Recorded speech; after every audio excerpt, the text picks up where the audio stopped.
Сайн бацхан та бүхэнд өнөөдрийн мэндийг хүргэе. Өнөөдөр Photoshop хичээлээр зурганд effective background өгөх, гэрэл effective background өгөхийг үзнэ. За, эхний зураг маань ийм байсан. Энэсний дараагаар ийм болно. За, ажиллах зураг маань энд байна.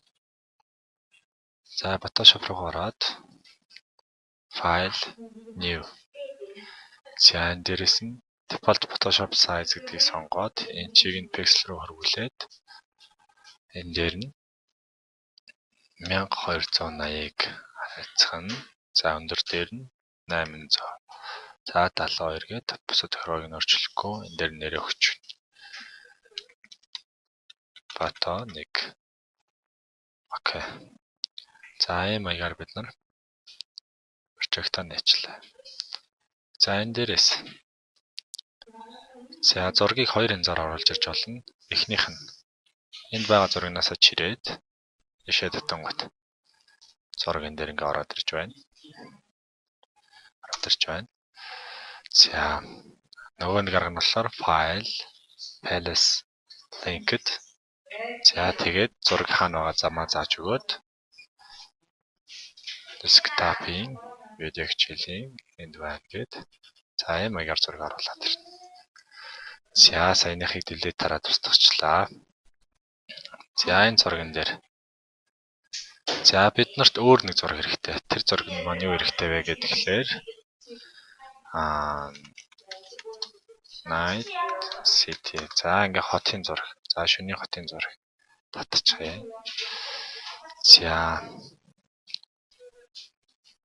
За, энэ зургийг татчихъя. Зураг үзэх.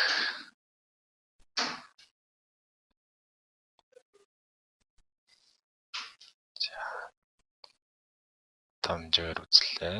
Маус хоёр дарлаа. За, save images. Save дарлаа. Дээрээс байгаа folder руу орлоо. Биш авчирлаа. Энд. За, ингээд энэ зургийг нэвтлээ. За, энэ маань background үсгэхийн тулд татж авсан ингээ хэсэг гэрэлтэй. Ийм гэрлүүттэй зураг байна. Энэ ямар ч зураг байж болох байсан. За, энийг сонгоод энэний цоожийг гаргаад за, энэ дээрээ бид нар юу ашиглах вэ гэхээр энэ layer дээрээ за, filter руугаа оруулаад blur-ыг сонгоод field blur гэдгийг сонгож байна. Field blur-ыг сонгоод blur-ийнхаа хэмжээг томруулаад за, одоо хэдүүлээ нэг 100 гэсэн хэмжээтэй болгоод үзье. 100.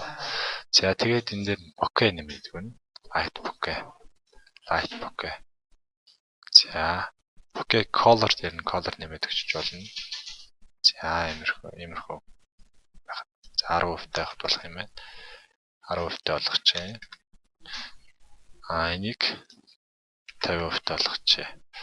За, тэгээд light range багасгаад өгье. За, нэг ийм байлгаад энийг 80 болгочих. За, ийм байдлаар бид нар зураг бэлтлээ. Одоо окей дарлаа. За, ингээд зураг маань ийм хэмжээтэй болчлоо. Энийг маус нэгээ дараад чирнэ. Чирээд за, уртлын зурган дээр оруулж ирээд энд оруулчих. За, энд зураг маань энэ байдлаар ороод ирсэн байна. Хэрвээ яг ингэж таараагүй л Ctrl T дарж аваад за, энэ томор ороод ирсэн байна. Ctrl T дарж аваад энийг ингээд маус нэгээр чинь Ctrl T дарж аваад Shift-тэйгээр булангаас нь зөөж чирүүлж болно. Ингээд. За, ийм маягаар чирүүлж болно. Гараас Alt тавчтайгаа scroll одоо маус 3-аас scroll дангууд томорч чигэрнэ. Эсвэл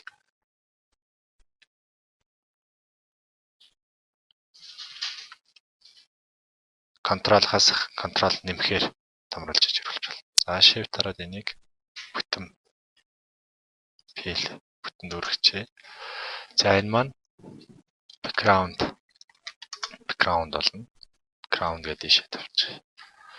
За, одоо background дээр орж ирэх бидний зураг маань энэ байна. За энэ зурган дээрээ бид нар за хамгийн хурдан selection хийж болохоор боломжтой tool маань quick selection tool байна.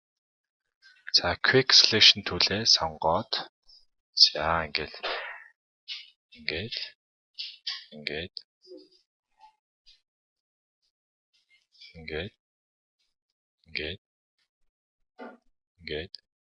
за энэ төлөөрөө ингээд сонгочлаа. За зарим зурган дээр энэ жишээлбэл энэ хэсэг дээр үс одоо зарим нь орохгүй зарим нь орцсон байгаа.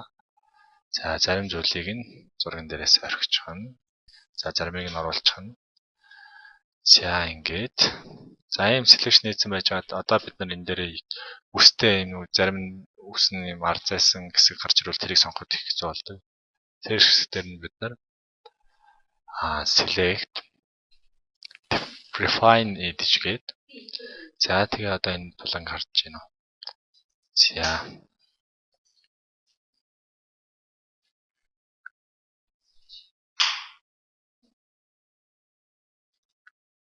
гээд одоо энэ радиусыг smart radius гэдэг юм хэвчүүлээд бид нар энэ дээрээс ингээ харж байна.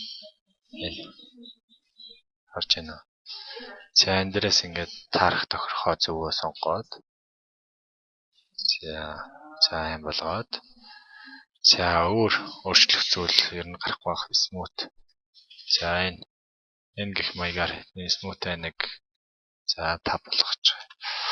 За ингээд окей дарлаа. За одоо энд байгаа тохиргоог дефолт болгохын тулд яадаг вэ гэхээр D дарна. Гараас D дарна. D хэсэг дарна. Тэгэхээр энэ талын хэсэг нь хар, энэ талын цагаан болчихлоо. За энэ хоёрыг switch хийхэд бол X дардаг байгаа. X. За D дарсныхаа дараагаар бид нар энэ талд байх зүйлсээр одоо энэ талд байгаа icon-оор mask, add layer mask гэж байна. Маус удаан байлгахлаар layer mask гэж орж ирж байгаа. За дараа. За тэнгүүт энэ зураг харагдах байлаа. За энэ зураг харагдах болж эхэлж байна. За одоо энэ арын background-тайгаа хослуулж өгөхийн тулд бид юу хийж өгөх хэрэгтэй вэ гэвэл энэ дээр за энэ тухайн layer дээр selective color гэдэг гэж selective color.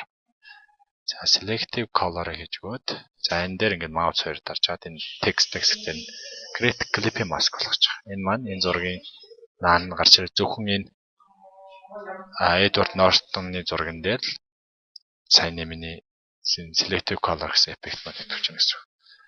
За тэгээд эндээс нь natural гэдгийг сонгочих. Хүний арьс орсон байгаа учраас. За тэгээ энэ дээрээс нь cyan. За ингүүл одоо бидний зурагтайгаа хосолж өгч байна. За ийм аягаар. За тэгэхээр ингээд утгыг хараад. За ингээд. Cyan дээр нь жоох. За ийм байхад болж байна.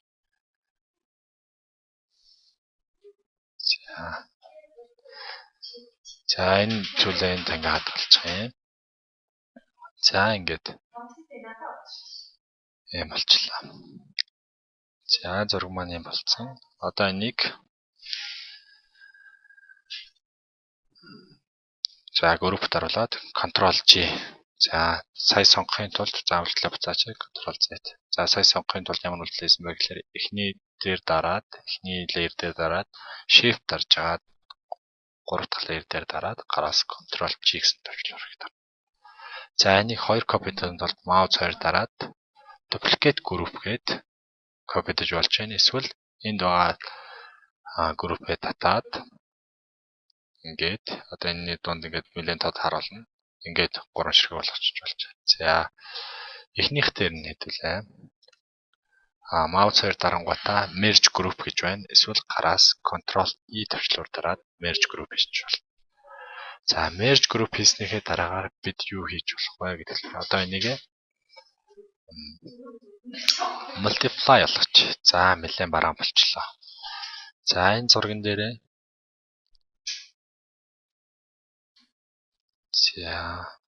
за энэ дээр энэ picture-ыг харж байгаа 500 гэсэн байна. За хэдүүлээ энэ дээр нь 600 гэдээ аваад үзье. 600 гэдээ аваад үзье.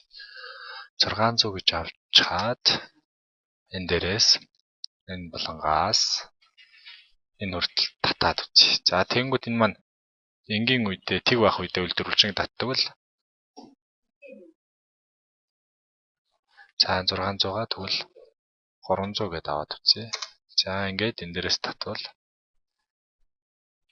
за ийм хэлбэртэй хэмжээ гараад ирчихэж байна. За би түрүүхэд их авчихсан учраас болохгүй байлаа.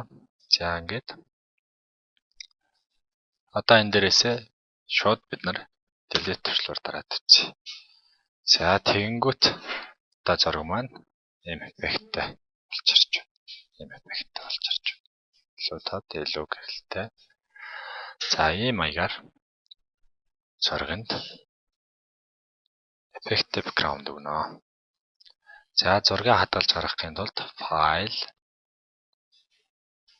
save as за энэ доороос нь өргөтгөлийг нь JPEG PNG маягаар суулж. За JPEG сонголоо.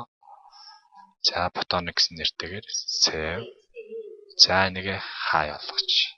Максимум дээр нь очлаа. Окей дарлаа. За одоо энэ дээрээс бидний өмнө байсан зураг ийм зураг болж өөрчлөгдсөн байна. За амжилт хүсье.